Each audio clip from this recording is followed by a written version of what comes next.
அதிமுகவுடைய பொதுச் செயலாளர் எடப்பாடி, முன்னாள் முதல்வர் எடப்பாடி அவர்கள் வந்து ஒரு தேர்தல் அறிக்கை ஒன்று விட்டுருக்காங்க. அதில் வந்து வட்டி இல்லா கடன், அதாவது இஸ்லாமியர்கள் பெரும்பாலும் இந்த வட்டிக்கு போக மாட்டாங்க, வாங்க மாட்டாங்கன்றது ஒரு நிலைப்பாடு.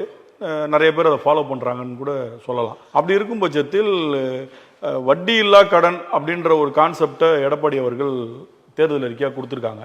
இது வந்து இஸ்லாமியர்கள் வாக்கை வந்து தன்னிடம் ஈர்ப்பதற்காக அவர் அந்த மாதிரியான ஒரு அறிக்கை கொடுத்துருக்காரா, இல்லை வேற அதை எப்படி பார்க்குறீங்க? முதல் கட்டமாக ஒரு வாக்குறுதி கொடுத்திருந்தாரு, தேர்தல் வாக்குறுதின்னு. இன்னும் இரண்டாவது கட்ட வாக்குறுதி நிறைய சொல்லியிருக்காரு. அதில் முக்கியமாக வந்து ஒரு வரலாற்றில் இல்லாமல் ஒரு புது விஷயமா இருக்கு. ஏன்னா மொத்தமாக ஒரு தேர்தல் அறிக்கைகளை உருவாக்கி தான் அரசியல் கட்சிகள் தருவாங்க. அங்கிருந்து வெளியே வந்த செங்கோட்டையன் கூட ஏதோ ஒரு பயத்தில் இருக்கிறாங்க, இப்படி ஒரு சூழ்நிலைகள் அவங்க அறிவிக்கிற மாதிரி வருது அப்படின்றாங்க.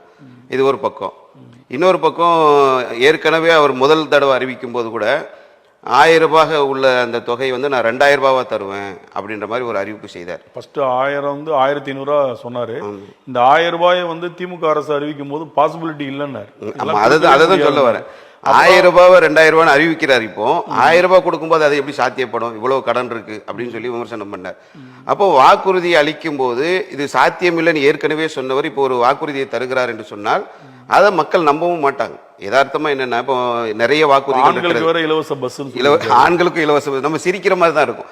பெண்களுக்கும் இலவச பஸ், ஆண்களுக்கும் இலவச பஸ். அப்புறம் கவர்மெண்ட்டுக்கு எப்படி வருமானம் வரும், என்ன பண்ணுவாங்க, என்ன செய்வாங்கன்னு ஒரு நகைச்சுவை மாதிரி கலந்த மாதிரி. அதாவது ஜும்லான்னார் ஒரு தடவை அமித்ஷா, என்னங்க இந்த மாதிரி 15 லட்சம் வங்கி கணக்கில் போடி, அதெல்லாம் ஒரு சும்மா தேர்தல் நேரத்தில் பேசுறது. அவங்களோட கூட்டணியை வச்சிருக்கக்கூடிய இவங்களுடைய பேச்சை வந்து நம்ம எந்த நேரத்திலையும் எடுக்கவும் முடியாது.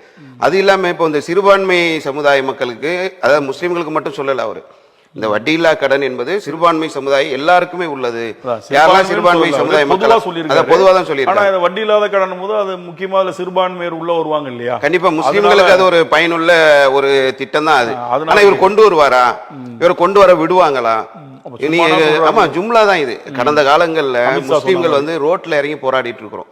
எந்த அளவுக்குனாக்கா நீங்க ஷாஹின்பாக் பகுதியெல்லாம் பாத்தீங்கன்னா வெயில், மழை, பனி, டெல்லியில எல்லாம் கடுமையான பனி, அதையெல்லாம் பொருட்படுத்தாம நாட்கணக்கில் மாத கணக்கில் இருந்து ஒரு ஜனநாயக போராட்டம். அந்த சிஏஏ போராட்டம் தமிழ்நாட்டிலேயே நம்ம எல்லா இடங்கள்லையும் சாலைகளில் இறங்கி போராட்டம் நடத்துகிறோம். அதற்கு காரணமாக இருந்தவங்க இவங்க. அதற்கு பிறகு நாங்கள் தவறு செஞ்சிட்டோம், நாங்கள் இனிமேல் செய்ய மாட்டோம், இனி நாங்கள் கூட்டணி வைக்க மாட்டோம், எங்களுடைய கட்சிக்கு அது பாதிப்பாக இருக்கிறது, சிறுபான்மை சமுதாய மக்கள் எங்களுக்கு கடந்த தேர்தலில் வாக்களிக்கல என்பதையெல்லாம் நாங்கள் போய் சந்தித்தோம். அவர் வந்து பாஜக கூட்டணியிலிருந்து வெளியே வந்த உடனே நாங்கள் போய் சந்தித்து, நீங்கள் வெளியே வந்துருங்க. முறை அவர் வெளியே வந்தனால எஸ்டிபிஐ கூட அவரோட கூட்டணியிட்டு பாராளுமன்ற தேர்தல், ஆமாம், கடந்த பாராளுமன்ற தேர்தலில் வந்து கூட்டணி இல்லாமல் தனியாக தானே சந்திச்சாங்க. சரி, வெளியே வந்துட்டாங்க. நாங்கள் அதை தான் விரும்புகிறோம். இங்கே திராவிட கட்சிகள் தனியாக நிற்கணும், மதவாத கூட்டணி அமைக்காமல் இவங்க 2 பேர்ல யார் வேணாலும் மாறி மாறி ஆட்சி செய்யலாம். மக்கள் வந்து எது நல்லதுன்றதை பார்த்து வாக்களிக்கிறதுக்கு தயாராக இருக்கிறாங்க. ஆனால் இவங்க சில நெருக்கடி அழுத்தத்தின் காரணமாக அங்கே போய் சேர்ந்துக்கிட்டு முஸ்லீம்களுடைய ஒட்டுமொத்த ஓட்டுகளையும் அவங்க வந்து இழக்கக்கூடிய ஒரு சூழ்நிலையில தான் இந்த தேர்தலை சந்திப்பாங்க.